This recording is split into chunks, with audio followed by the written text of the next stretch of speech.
Hello everybody, this is your boy Mr. What If here, bringing you a brand new lovely little video on my YouTube channel. So yeah, this is going to be another part to what if Deku joined Overhaul / Villain. Now, before I get fully into this video, I want to dedicate to somebody very special to me.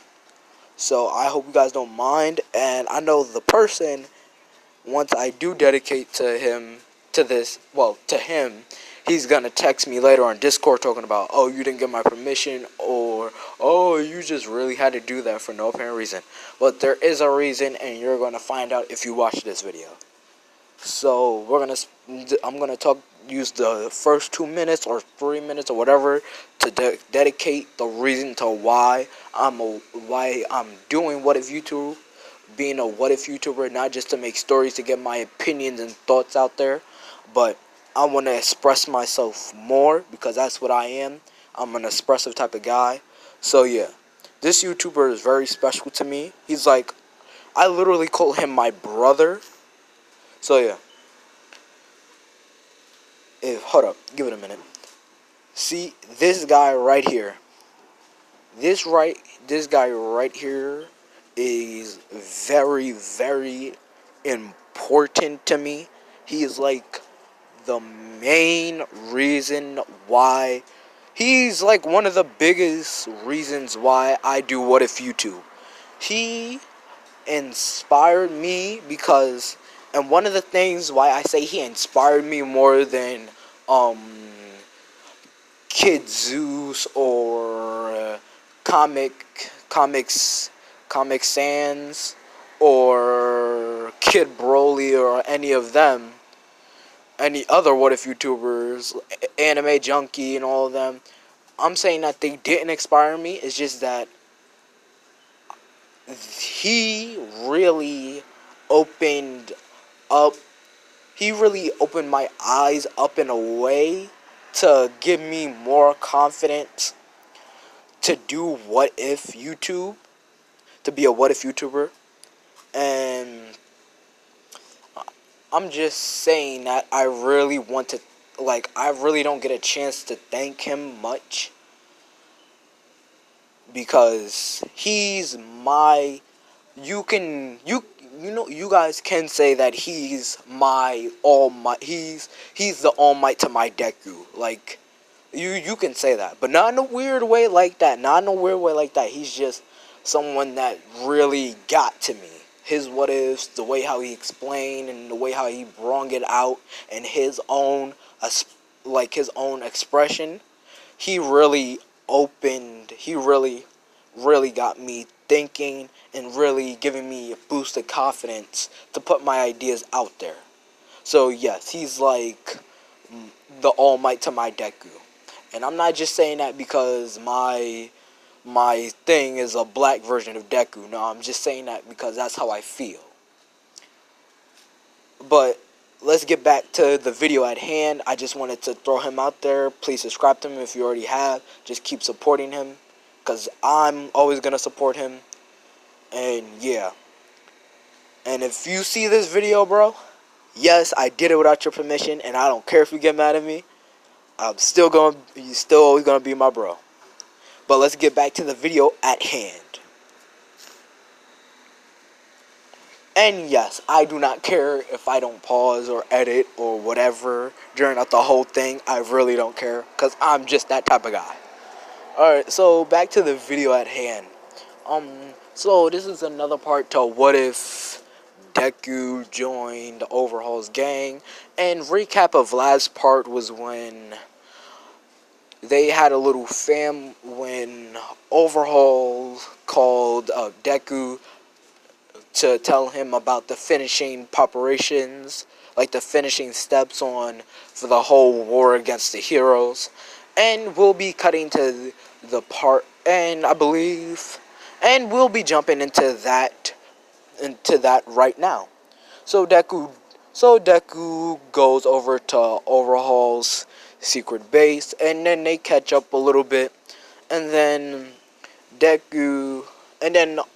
as Deku and Overhaul are catching up during that time, if you saw the last part about how there was a time skip, and if you haven't, go check out that part. And in that part, I think I really did get a little bit emotional, a little bit too attached and emotional.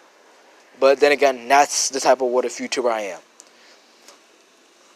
Alright, so as Deku and Overhaul is catching up, Overhaul can see in Deku's eyes and the way how he's fidgeting with his fingers, like something's wrong.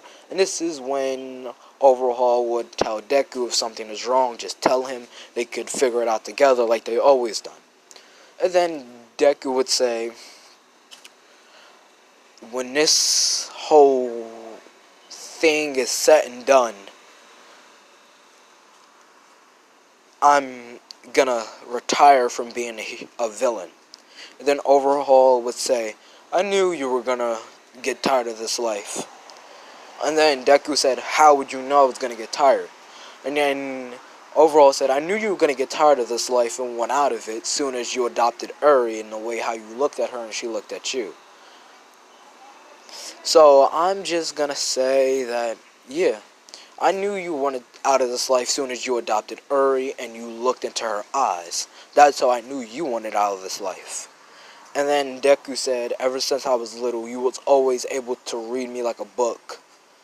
And then Overhaul said, that's one of the benefits of being a parent. You're able to read your child, even through all the bullshit that they cause you. And then Deku would say, but I never really caused you any bullshit or anything like that. And then Overhaul would say, I know, but you're very important to me. All three, you, your wife, and Uri.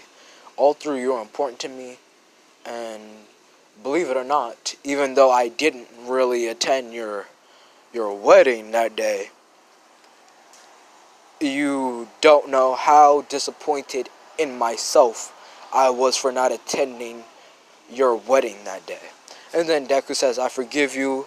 And then Overhaul said, no, something I can't be forgiven. You saved my life. I saved yours. You opened up a new inspiration for me. You opened up my eyes to so much more. And the day I found out that my very own son was going to get married, I was in shock and to belief that I couldn't even attend my own son's wedding, which was very dishonorable of me. And to be honest with you, I've carried that guilt with me, and so much more guilt I've carried with me that you can even imagine. And Deku would say, it's alright, I forgive you, but you don't have to beat yourself up for not always being there. And then Overhaul would say, I know you would forgive me, but I can't forgive myself. I should have been better towards you. I should have done more. But I can't make up for those mistakes, but allow me to help you. And then Deku would say, what do you mean, help me?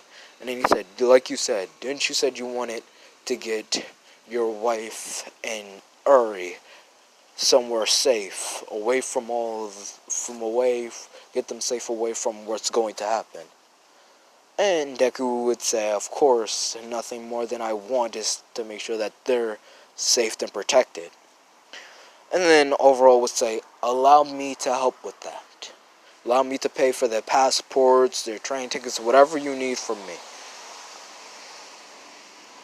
I want to help. And then Deku would say, you don't have to, I have it all covered.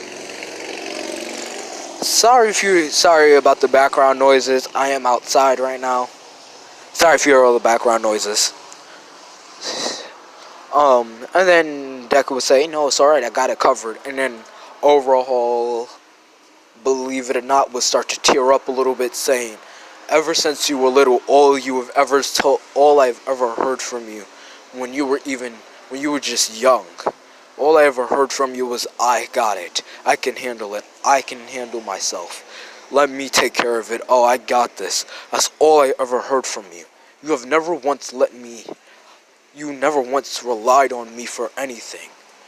And I thought, how can I be a father towards you?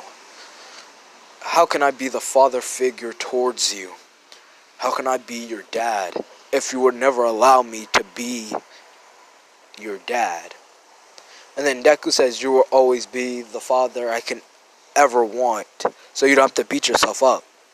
And the real reason why I don't allow you to help me out all the time is because I don't want to get dependent on you. And then Overhaul would say, you will never have to get dependent on me. I just want to be there for you.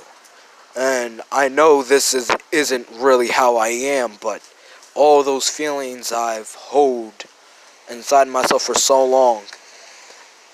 And the real reason why I hold all these feelings is due to my own master, to my own father, my master. And then Deku would say, what do you mean about your master? What do you mean about your master, your dad? And then Deku would say, yeah, Overhaul would say, yeah, my father. Even in my master, well, my dad, even in my dad, which was my master's sickening days, he would always do everything on his own and he would never rely on me. Just like with people before him, everyone would just always do stuff on their own and they wouldn't let me help. And just to see you act like him really kind of ticked me off. And it's just, you told me when I took you in under my wing, you don't want to feel useless anymore. That's how I felt. And then Deku would run over and give Overhaul a hug and say, no matter what, I'm not just your son, but I'm your right-hand man, and you're my right-hand man and my dad. And then this is when Shigaraki would barge in, would get teleported in and say, wow, it's a real father and son moment. And then Deku would say, Shigaraki, what do you want? And then Shigaraki would say, are the preparations ready for the war? And then Deku would say it's halfway done, but... And then this is when Overhaul will cut him off and say that Deku will not be joining in this war. And then Deku would look at Overhaul, what are you talking about? And then Shigaraki would say, you don't get it, do you? And this is when the teleportation villain will quickly put cork nullifying handcuffs on Overhaul and get him on his knees. And this is when Deku would try to rush in, but Muscular will quickly run and grab. And then this is when Muscular will quickly run and grab Deku, holding him. And Deku was telling Muscular to let him go. And then Shigaraki would walk over and to disintegrate Overhaul's left shoulder. Start to disintegrate Overhaul's left shoulder, causing Overhaul to be in pain. And then this is when Deku would start to have veins popping out of his neck and his face and his arms. And then Shigaraki would say, you don't get it. Deku is my main... Deku is my trump card in this whole war. You really think I won't go to war without my secret weapon, my trump card? You must be dumb. You must be dumb as hell if you think I will ever go into war without my trump card. Deku is my ticket to killing all heroes. And if you think I'll let you take that away from me, I'll kill you right here. And this is when Deku would just snap, and then as soon as he snaps, he breaks free of Muscular, doing a sweet roundhouse kick to Muscular's face, to his jaw, causing his jaw to break. and send him flying into a wall. And then this is when he would run over to Shigaraki and say, "That's enough." And then Shigaraki would dodge his attack barely, dodging Deku's punch. And then Deku would just start running and throwing reckless attacks at Shigaraki. And Shigaraki would say, well, my trump card is losing his tricks." And then this is when Shigaraki get pushed up against a wall. And then Deku will quickly dash right in front of Shigaraki, punching him directly in the gut, causing Shigaraki to spit out blood and creating a giant size wall crater in the wall, and then this is when Deku would grab him and slam him on the ground, creating a crater. And this is when Deku would start to punch Shigaraki repeatedly. And this is when Toga would come. This is when Stain and Toga would come out of nowhere, cutting Deku in the back simultaneously. And then Stain would of course lick the blood off his sword. And Toga would say, "I finally got some of his blood. Now I can beat him." And Stain would of course lick the blood off the blade, paralyzing Deku. And then Toga would clean the blood off the knife, putting it in a little jar just in case. And this is when Deku would start to feel the effects of Stain's quirk kicking in, but he doesn't care. And then, even though Stain is realizing that he should be paralyzed, a deep cut like that, he should be paralyzed. And Deku is just moving through his body, going into shock because his body's trying to tell him to give up because he's paralyzed. Because he's supposed to be paralyzed, so his body is trying to give up, but his mind is trying to fight through the pain, in which his mind, and like they say, mind over matter. And Deku breaks free and snaps out of it and run towards Stain. And Stain dodges his attack, slicing him again, licking the blood off the blade again. And then the second time has no effect on Deku, and it just pisses Deku off even more. Until Deku automatically gets knocked out. And this is when everybody else would start. Sorry about that. This is when everybody else would start to get on their knees and feel like they're getting ready to explode. And Overhaul was realizing that there's only one person with a quirk like this. And he would turn over and we would see Deku's wife Maya, holding out her hand, controlling everybody in the surrounding area's blood flow, causing it to make it feel like everybody's blood vessels are getting ready to burst. And then Maya says, "What the hell is going on here?" And I'll be ending it right here. So yeah, like, subscribe, comment down below. And I've never said this before, but click that notification bell to get notified so when I make a video. And peace out, fams. Yeah.